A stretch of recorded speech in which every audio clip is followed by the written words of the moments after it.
Welcome friends, welcome YouTube channel Shiv consultancy के YouTube channel में आप सभी दर्शकों का बहुत ही हार्दिक स्वागत है।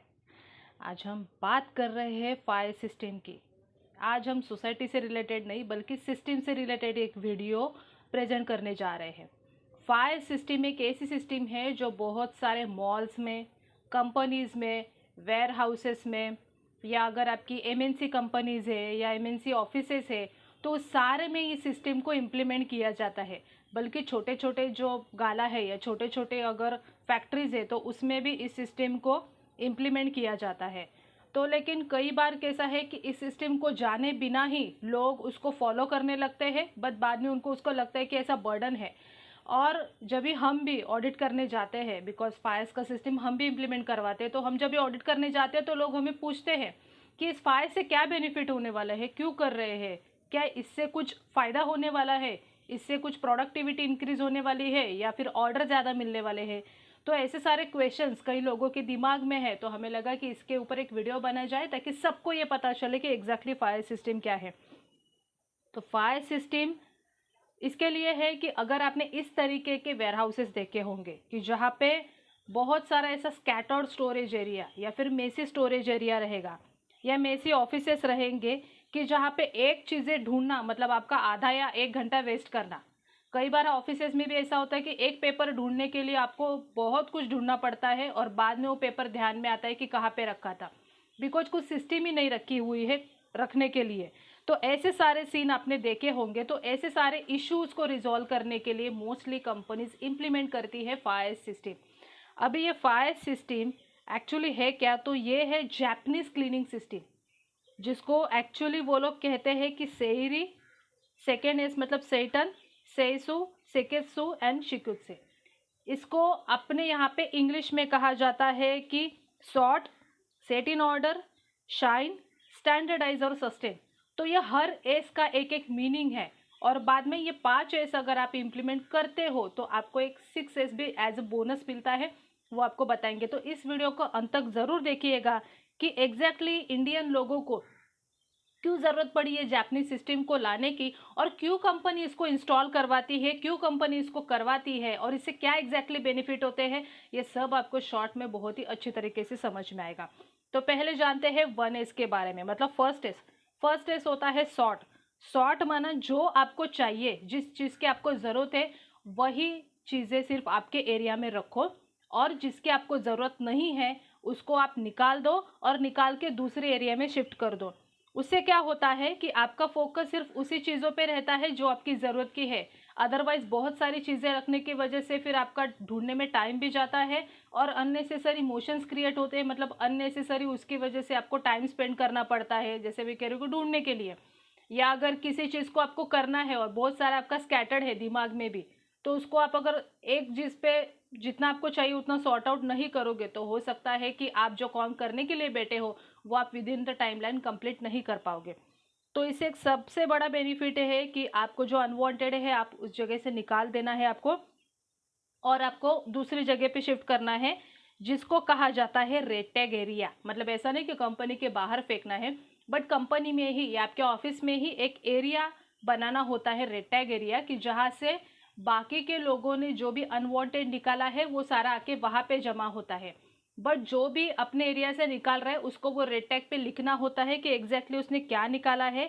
और फिर अगर उसको रिपेयर कर सकते हैं या फिर और कुछ कर सकते हैं या स्क्रैप करना है, वो उस पर टिक करके दे देगा ताकि जो रेड टैग का होनर है या रोड टैग को जिसने होल्ड करके रखा है वो उस केस में डिसीजन ले सकता है।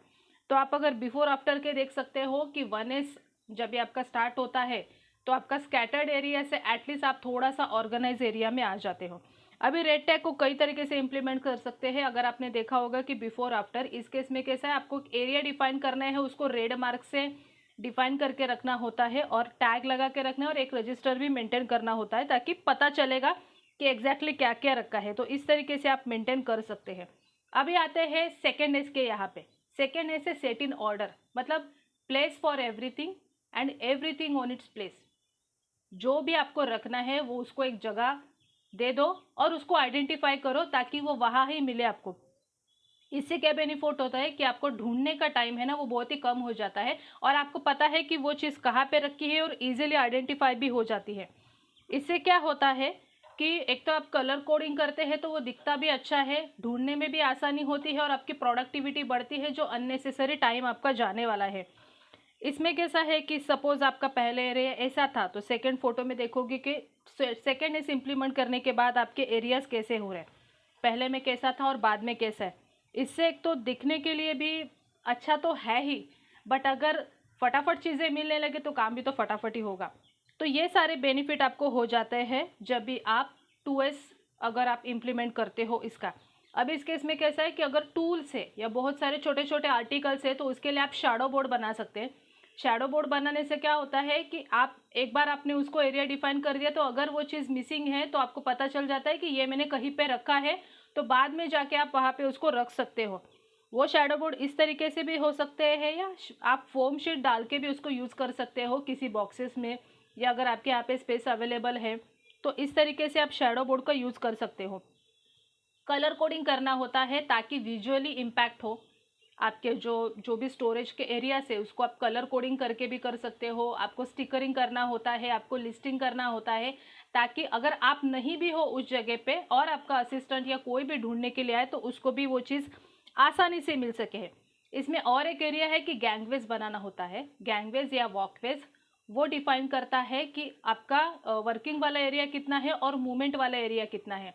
वो एक बार आपने डिफाइन कर दिया तो उससे फिर आपको मूवमेंट में अगर आपको सामान यहाँ से वहाँ लोडिंग करना है, अनलोडिंग करना है, तो उसमें भी आसानी हो जाती है। और जो भी अगर आपका थोड़ा सा बहुत ऑक्यूपाइड एरिया है तो इसमें यह मूवमेंट करने में आसानी हो जाती है। सपोज इसके लिए सेफ्टी भी बहुत ही मैटर करता है कि ये सब करते समय अगर किसी को कुछ इमरजेंसी हो जाए या कंपनी में भी इमरजेंसी हो जाए तो उसके लिए भी आपको ये आसानी होती है कि बाहर निकलने का जगह कौन सा है। क्योंकि अगर आपने सारे एरियाज को ब्लॉक करके रखा और कल को कुछ इमरजेंसी हो गए तो आप बाहर कैसे निकलेंगे, तो ये सारे एरियाज आपको डिफाइन करके रखने होते हैं जो आप गैंगवेज से कर सकते हो। अभी आते हैं थर्ड एस के यहाँ पे। थर्ड एस है शाइन। शाइन माना चमकना, चमकाना।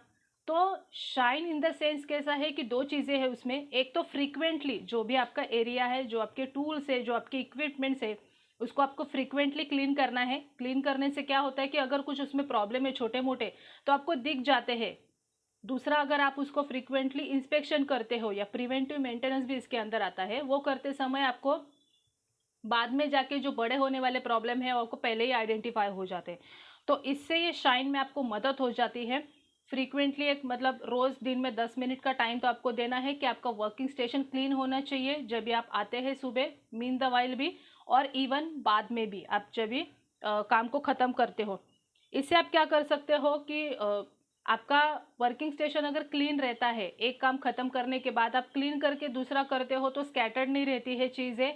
अनवांटेड जो है वो ढूंढना भी आपको आसान हो जाता है। अनवांटेड है आपने रख दिया जगह पे, जिसका ऑलरेडी सेट इन ऑर्डर में आपने प्लेस डिसाइडेड है तो वो जगह पे रख दिया, ताकि फिर आपका दूसरा काम हाथ में आ जाएगा तो ये चीज़ें इधर उधर होने के चांसेस बहुत ही ज़ीरो हो जाते हैं।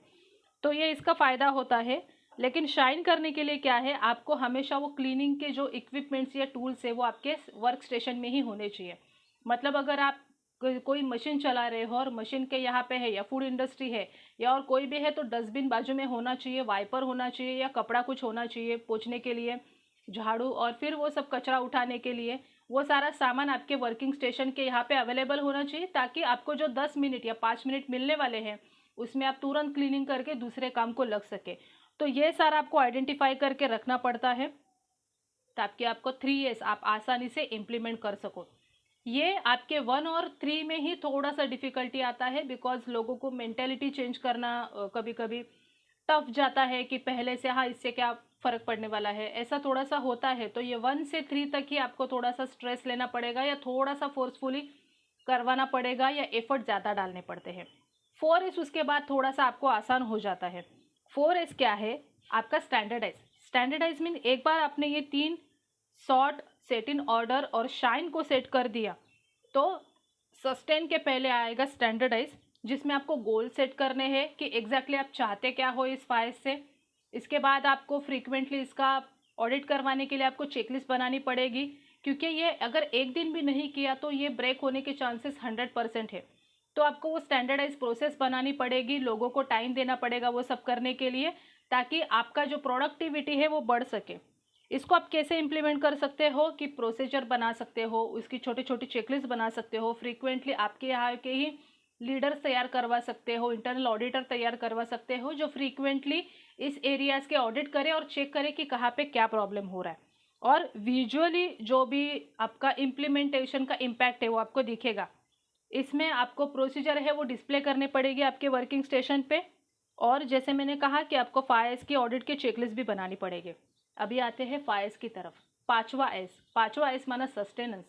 सस्टेन करना ये सबसे टफ जॉब है एक्चुअली। आपने 1 से 4 तक आ गए, बट सस्टेन करना मतलब उसको बनाए रखना। अगर आपने पहली बार जोश जोश में लोग काम भी कर देते, बट बाद में उसको मेंटेन रखना थोड़ा सा चैलेंजिंग हो जाता है, बिकॉज फ्रीक्वेंटली अगर एट्रिशन रेशो आपके यहाँ पे ज़्यादा है या फिर आपके यहाँ पे कम लोग हैं, पहले तो करवा दिया बट बाद में थोड़ा सा करवाना मुश्किल है, तो लोगों को आपको वो हैबिट बनानी पड़ेगी, लोगों को ट्रेनिंग देता रहना पड़ेगा फ्रीक्वेंटली, उनको रिवॉर्ड देने पड़ेंगे। अगर कोई अच्छा काम करता है तो उनको रिवॉर्ड और रिकग्निशन करना पड़ेगा। वो सब अगर प्रॉब्लम्स आते हैं तो उसको सॉर्ट आउट करने के लिए भी हेल्प करना पड़ेगा, वो होता है सस्टेन। तो ये सारी चीज़ें आते हैं सस्टेन में, जिसपे फिर आपको पीरियडिक परफॉर्मेंस चेक करना होता है, और अगर कुछ गैप आते हैं तो उसको रिजॉल्व करने के लिए भी उनको हेल्प करना होता है, और अगर अच्छा काम किया है तो अप्रिसिएशन के साथ उनको कुछ रिवॉर्ड भी देने होते हैं। तो ये सारे होते हैं आपके 1 से लेके 5 तक। अभी आते हैं बोनस की तरफ कि ये 5S इम्प्लीमेंट करने के बाद एग्जैक्टली 6S है क्या। तो ये 6S है जो बोनस में मिलता है आपको, सेफ्टी। अगर ये 5S आप फुल्ली इम्प्लीमेंट करते हो तो सेफ्टी अपने आप इम्प्लीमेंट हो जाती है, सेफ्टी अपने आप काम करने लगती है।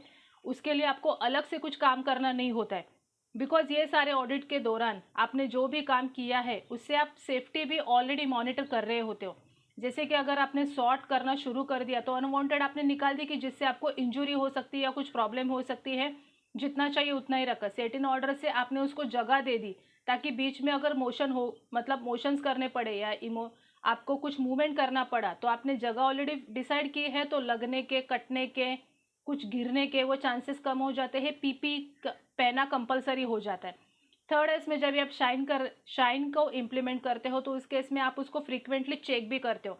तो ये सारे से आपको सेफ्टी अपने आप इम्प्लीमेंट हो जाती है, जो आपके प्रोडक्टिविटी को बढ़ाती है। कस्टमर भी जब भी आपके यहाँ पे आता है विजिट करने के लिए तो उसको एक मेंटेन वाला कंपनी दिखता है, सिस्टमैटिक कंपनी दिखती है, और लोगों को भी काम करने में अच्छा लगता है, क्योंकि वो एटमॉस्फियर ही डिफरेंट हो जाता है। अगर उन्होंने 5S को इम्प्लीमेंट किया तो वो विजुअल इम्पैक्ट है। बिफोर अगर आप आफ्टर देखोगे तो आपको एक ग्रेजुअली चेंज दिखेगा। तो इस तरीके से ऐसा है ये 5S सिस्टम। हम भी मुंबई में, गुजरात में और पूना में, ये तीनों जगह जो सर्विसेज दे रहे हैं ISO कंसल्टेंसी की, तो इसमें वेरियस स्टैंडर्ड को इम्प्लीमेंट करवाने के लिए हम लोगों को हेल्प करते हैं। तो इसमें ही एक सिस्टम है जो 5S सिस्टम, जो हम कई सारे वेयर हाउसेस में अभी इम्प्लीमेंट करवा रहे हैं, उनके फ्रीक्वेंटली ऑडिट कर रहे हैं, और फिर उनको जो भी गैप है उसको रिजॉल्व करने में हेल्प भी कर रहे हैं। हमारे पास मैन्युफैक्चरिंग इंडस्ट्रीज़ भी है, हमारे पास वेयर हाउसेस भी है, सर्विस इंडस्ट्रीज़ भी है। तो अगर आपको ऐसी कोई रिक्वायरमेंट है तो आप हमें भी कांटेक्ट कर सकते हैं। वेबसाइट की डिटेल आपको स्क्रीन में दिख रही होगी, तो वहाँ पे जाके आप चेक कर सकते हैं। एक छोटी सी रिक्वेस्ट, पहली बार अगर आप हमारे चैनल पर आए होंगे तो हमारे चैनल को सब्सक्राइब करना ना भूलें, और बेल आइकन को भी प्रेस करना ना भूलें, ताकि नए जितने भी वीडियोस आने वाले हैं वो सबके नोटिफिकेशन आपको मिल जाएंगे। So thank you for watching this video.